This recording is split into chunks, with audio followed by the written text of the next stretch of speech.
사무엘상 17장에 보면은요, 다윗이 분노하는 장면이 나옵니다. 왜 분노했는지 아세요? 자기를 조롱해서가 아니에요. 자기를 공격해서가 아니에요. 자기를 비방해서가 아니에요. 골리앗이 하나님의 백성들을 조롱하는 것 때문에 화가 머리끝까지 난 거예요. 왠지 알아요?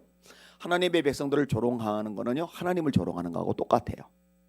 견딜 수가 없는 거예요. 할례 받지 못한 사람이 어떻게 하나님의 백성을 조롱하느냐, 화가 날 수밖에 없는 거예요. 여러분, 이런 자세, 이런 열정들 여러분들도 가질 수 있기를 바랍니다. 나를 건드리는 건 넘어가 줄 수 있는 거죠. 나를 조롱하는 거는 그래 뭐 그럴 수 있지 하고 봐줄 수 있는 거죠. 그런데 주님의 백성들의 모임이 교회잖아요. 부르심을 받은 사람들의 모임, 에클레시아의 뜻이 그거잖아요. 주님의 교회를 조롱해요, 비웃어요, 공격해요, 짓밟아요. 근데 이거를 보면서 아무렇지도 않다, 가슴 아프지도 않고 분노도 안 일어난다, 이러면 이제 이게 문제가 있는 거예요. 이게 참 가슴 아픈 일이죠. 중국에서 시진핑이 절대 권력을 가졌잖아요. 마오쩌둥 거의 그 수준까지 올라갔다고 말할 정도죠. 이 사람이 절대 권력을 가진 다음에 십자가들을 얼마나 많이 허물었는지 몰라요. 교회들을 무너뜨려요. 교회 지도자를 가둬요. 교회 핍박이요, 막 정도가 지나칩니다. 너무너무 심각할 만큼 다 나와버려요. 이거 강 건너 불 구경하듯이 넘고 있으면 안 됩니다. 강 건너 불이 뭐예요? 불이 붙긴 붙었는데 강 건너잖아요. 이 불은 강은 못 건너잖아요. 물 때문에, 그죠? 나하고는 상관없는 일이죠. 남의 일이죠. 이렇게 되면 안 되는 거예요. 이런 거 보면서 가슴 아파도 하고 분노도 할 수 있는 여러분들 되시기를 주님의 이름으로 축원합니다.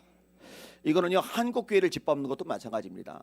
제가 코로나19가 전국을 덮을 때, 또 전 세계를 덮을 때, 그때 막 분노도 하고 가슴 아프도 하고 막 그랬던 이유가 뭐냐면요, 교회를 너무나 찍어 누르고 짓밟았기 때문에 그래요. 제가 수없이 얘기했잖아요. 백화점, 뭐 이마트든지 뭐 코스트코든지 뭐 홈플러스든지 이런 데는 확진자가 나와도요, 다음날 문을 열어요. 이거 문제 제기를 안 해요. 왜 교회는 확진자가 나오면 2주 14일을 꼬박 문을 걸어 잠가야 되는 건데요. 근데 이걸 보면서도 가만히 있는 이 교인들 보면은요, 목회자를 보면은요, 막 이해가 안 가는 거예요. 이해가 납득이 가지를 않는 거예요. 예배 인원을 누가 감히 몇 프로 드리라고 정합니까? 누가 감히 20%만 드려라, 10%만 드려라, 방송 요원만 드려라. 그것도 왜 말을 다 들어요? 사실요, 영향력 있는 교회들이요, 한 마음이 돼가지고 우리가 방역 잘 따르겠다, 거리두기 하겠다, 마스크 쓰겠다, 소독하겠다, 최대한 조심하고 정부 방침에 협조하겠다. 그런데 예배는 니들 건들지 말아라. 예배 건들면은 한국교회 전체가 들고 일어난다. 이랬더라면요, 이렇게 못 질봐요. 제가 여의도에 있는 더 현대서울 얘기했잖아요. 10일 동안에 200만 명이 모였다니까요. 하루에 20만 명. 하루에 20만 명이 모여드는데 경찰 공무원 출두를 안 해요. 거기는 괜찮은 거예요. 근데 교회는 예배 드리면 공무원들이 쫓아오는 거예요. 경찰들이 쫓아오는 거예요. 이상하잖아요.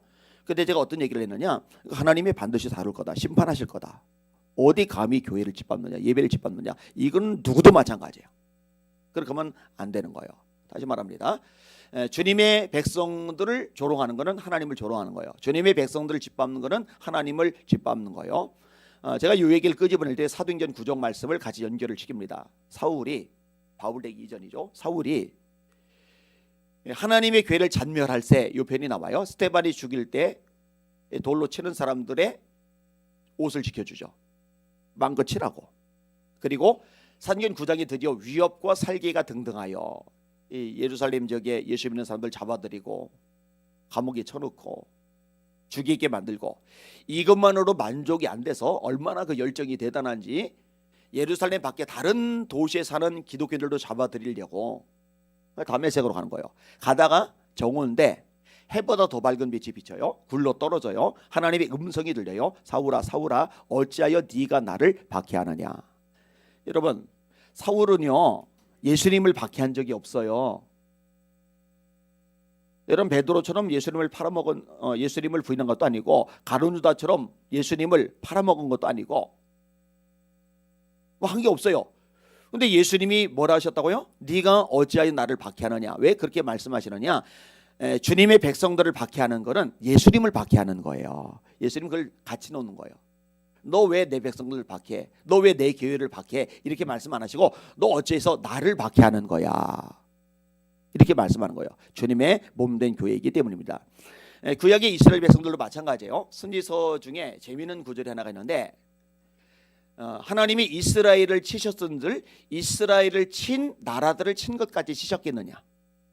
다시 말해 이 주변 나라들을 막대기로 사용을 하세요. 또는 가시로 사용하세요. 하나님의 백성들이 말씀에 순종을 해요. 우상숭배를 안 하고 하나님 말을 섬겨요. 거룩한 삶을 살아요. 그럼 하나님이 주변 나라를 눌러놓으세요. 건들지 못하게 하세요. 근데 하나님의 백성이 말씀에 바로 서지 못하는 거예요. 우상을 숭배하는 거예요. 죄를 범하는 거예요. 하나님 앞에 잘못이 너무 많아요. 그러면은 주변 나라를 통해서 치게 하시는 거예요. 전쟁이 일어나요. 막대기 역할을 해요. 가시 역할을 해요. 그런데 이 막대기로서 가시로서 하나님이 이 주변 나라를 쓰시는데 이 나라들이 기고만장하는 거예요. 주의 파악을 못하는 거예요. 야 잘됐다고 너무 심하게 과도하게 이스라엘을 치면은 하나님이 당신의 백성들을 훈계하고 돌이키게 하는 목적으로 쓰시는 건데 주제 파악 못하고서 함부로 너무 심하게 쓸 경우 이 나라들을 더 심하게 다루시는 거예요. 심판하시는 거예요. 할렐루야. 선지자에 보면요 이런 내용들을 우리가 자주 발견하게 돼요. 오늘 본문도 마찬가지입니다. 제가 첫날 오바댜 1장 앞부분 설교를 할 때 이 에돔이란 나라는 가시다. 평상시는 찌르지 않지만 하나님의 백성들이 하나님의 말씀에 바로 가지 못하면 찌르게 하는 이 도구다. 가시다. 말씀을 드렸어요. 근데 가시가 도를 지나친 거예요. 그래서 어제 다뤘습니다. 이 에돔의 심판에 대해서 얼마나 심판이 세게 임하느냐. 이 에돔과 동맹을 했던 나라들이 있어요. 연합했던 나라들이 있어요. 이 나라들이 배신을 때리는 거예요. 연합해서 도움이 될 줄 알았던 나라가 에돔 밑에 함정을 봤대요. 오히려 내쫓는데요. 그 다음에 이 에돔에 있는 지혜자들의 지혜를 멸절시키셨어요. 하나님이 어제 다룬 내용들이에요. 여러분 리더급 되는 사람이 지혜가 있어야 나라가 발전을 하고 나라가 살 길이 열리죠. 지도자들이 미련하고 어리석으면요 나라를 점점 수렁 속으로 빠뜨려요. 늪 속으로 빠뜨려요. 그래서 하나님이 지혜를 멸해버리셨대요. 그러니까 나라 꼴이 엉망이 되는 거예요. 거기다가네요 하나님이 용사들로 하여금 놀라게 하셨어요. 여러분 대적들이 쳐들어오면 용사가 나와서 싸우고 물리쳐야 나라가 사는데 싸워서 승리를 거두게 해야 될 용사들이 놀라버리니까 백성들이 죽임을 당하는 거예요. 자 이렇게 동맹이 있던 나라들이 배신을 때리고 지혜자들의 지혜가 사라져버리고 용사들이 제대로 기능을 못해버리니까 나라가 쑥대밭이 되는데 그 첫 번째 항목을 다룬 게 뭐냐. 남겨준 게 없어요. 완전히 다 날아가 버린 거예요. 그게 에돔의 신세예요. 자 그러면 에돔이 왜 이렇게까지 하나님의 심판을 받게 되었느냐. 간단해요. 하나님의 백성들 건드렸기 때문에 그래요. 심하게. 그게 이제 오늘 본문에서 나오는 내용들입니다. 자 말씀을 같이 한번 보세요. 10절에 보면은 네가 내 형제 야곱에게 행한 포악으로 말미암아 부끄러움을 당하고 영원히 멸절되리라. 에돔이라는 나라가 부끄러움을 당한대요. 언제 나라가 부끄러움을 당하죠? 힘이 없을 때. 약소국이 될 때. 이런 강대국은요 국제사회에서 부끄러움을 당할 일이 없어요. 누가 미국을 부끄럽게 만들어요? 미국 대통령에게 잘 보이려고 난리죠. 트럼프가 대통령이고 아베가 일본 수상일 때 이 아베가 트럼프한테 잘 보이려고 얼마나 공을 들이는지 이게 국제적으로 뉴스로 나올 만큼 이게 강대국의 위상이에요. 약소국의 서름이란 말이에요. 그 다음에 멸절이 되는데 영원히 멸절되리라. 이거는요 그냥 한시적으로 어느 기간 동안만 나라가 어려워지는 게 아니라 완전히 끝장이 나버리는 거예요. 근데 왜 이렇게 됐느냐. 네가 네 형제 야곱에게 행한 포악으로 말미암아. 여러분 앞부분에 보면 에돔이란 나라를 다루다가 느닷없이 에서가 등장을 하죠. 왜냐면 에서가 에돔족의 조상이니까. 그 다음에 이스라엘 또는 남유다를 다루다가 느닷없이 야곱이 나와요. 왜? 야곱이 이스라엘 12지파의 조상이니까. 근데 야곱에게 행한 포악한 일, 다시 말해 이스라엘 백성들 또는 유대 백성들이 행한 이 포악한 일 때문에 하나님이 소를 내신 것이다.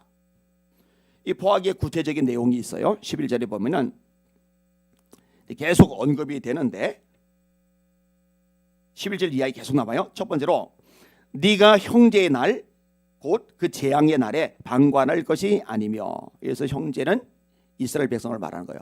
또는 유다 백성을 말하는 거예요. 이들이 재앙을 만났어요. 그러면 재앙을 만났으면은 형제 국가잖아요. 에서와 야곱은 형제잖아요. 그러면 에돔이 나서서 좀 도와주든지 힘이 돼주든지 위로와 격려를 해주든지 이래야 되는데 방관했다. 이렇게 말하는 거예요. 방관할 것이 아니며 방관하면 안 되는 건데 방관했다. 이게 첫 번째예요. 두 번째로 유다 자손이 패망하는 날에 기뻐할 것이 아니며, 여러분 이 유다 백성들이 이 주변 나라들 때문에 고통을 겪는단 말이에요. 전쟁의 포화로 말미암아 힘들단 말이에요. 이런저런 문제들 때문에 참 피눈물을 흘린단 말이에요. 근데 이 광경을 보면서 가슴 아파야 되잖아요. 여러분 누군가가 어려움을 당하고 힘들고 밑바닥에 굴러 떨어지면은 이걸 보면서 가슴이 아파야 되잖아요. 그런데 그걸 보면서 깨소금 맛이다, 기뻐하는 거예요. 그렇게 하면 안 되는데 너희들 기뻐했잖아. 세 번째로 그 고난의 날에 네가 입을 크게 벌릴 것이 아니며, 누군가 고통을 겪는데 이게 정말 참담해요. 너무 심각해요. 그럼 입을 다물어야죠. 여러분 욥이 머리끝부터 발끝까지 악성 종양이 나잖아요. 손으로 긁어서는 가려운 게 해결이 안 되니까 기왓장으로 몸을 긁죠. 여러분 진물 나고 썩어 문드러진 몸을 기왓장으로 긁으면 살이 문드러지는 거예요. 아내는 하나님을 저주하고 죽으라고 해놓고는 도망가 버렸죠. 10명의 자식들은 죽어버렸죠. 재산들은 다 날아갔죠. 욥의 친구 3명이 이 소식을 듣고 찾아와요. 엘리바스, 빌닷, 소발. 이 3명이 욥의 모습을 보고요 너무 충격을 받아요. 형편이 몰골이 너무 끔찍하거든요. 생각해봐요. 이 막 다 썩고 진물 나고 막 이 문드러진 몸뚱아리 얼마나 끔찍해요, 그죠? 그러니까 어떻게 하느냐, 일주일 동안 입을 꼭 다물고 있어요.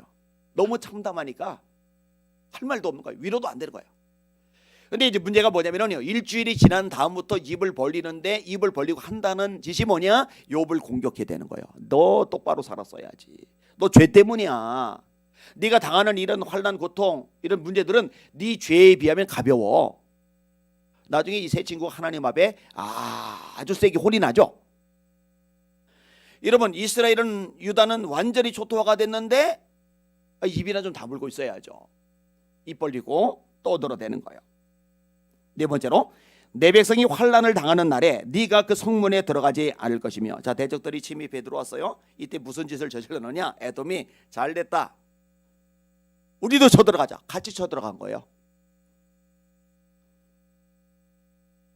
자, 그렇게 쳐들어간 이유가 뭐냐, 5번째 항목인데, 환난을 당하는 날에 네가 그 재물에 손을 대지 않을 것이며. 재산사상의 이득이에요. 노략질하는 거예요. 노략질. 이게 망할 짓을 하는 거예요.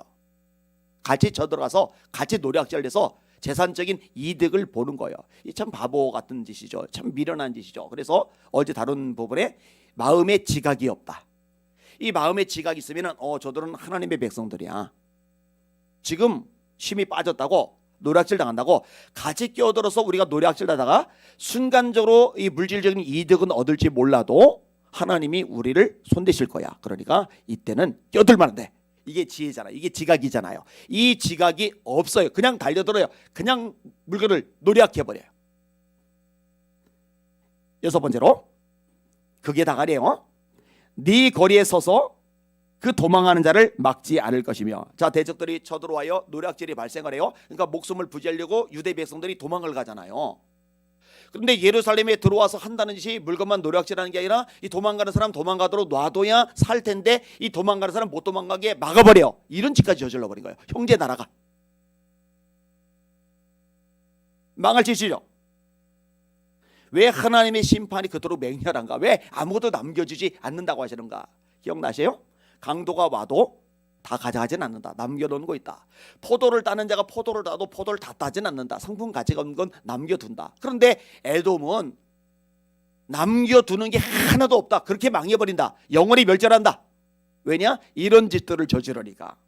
7번째, 고난의 날에 그 남은 자를 원수에게 넘기지 않을 것이리라. 죽지 않고 남은 사람들, 이들을 보호해줘야 되는데 보호해주는 게 아니라 원수들에게 넘겨줘 버린 거예요.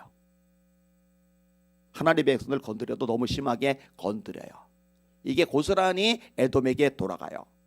자, 보세요. 15절에 여호와께서 만국을 벌할 날이 가까웠나니 네가, 여기서 네가는 에돔이에요. 네가 행한 대로 너도 받을 것인즉 네가 행한 것이 네 머리로 돌아갈 것이라. 그래서 되게 중요한 표현이 하나 나오는데 따라합시다. 여호와께서 만국을 벌할 날이 가까이 왔다. 사람의 눈으로 보니까 강대국, 약소국 따지는 거죠. 오 미국, 오 러시아, 오 중국, 오 일본 이러는 거죠. 하나님 편에서 보면은요 다 고만고만 별거 아니에요. 하나님은요 만국을 벌할 수 있는 심판자이십니다. 만국을 손대실 수 있는 전능자이십니다. 역사의 주관자이십니다. 만왕의 왕 만주의 주이십니다. 할렐루야. 그 하나님이 우리의 아버지이십니다. 근데 이 만국을 벌하는데 이 만국이 뭐예요? 하나님의 백성들을 괴롭힌 나라들이죠. 공격한 나라들이죠. 못되게 군 나라들이죠. 노략질한 나라들이죠. 근데 이때 에돔이 끼어들지 않고서 빠져나갔더라면 야 하나님의 백성들 거들면 안 돼. 큰일 나.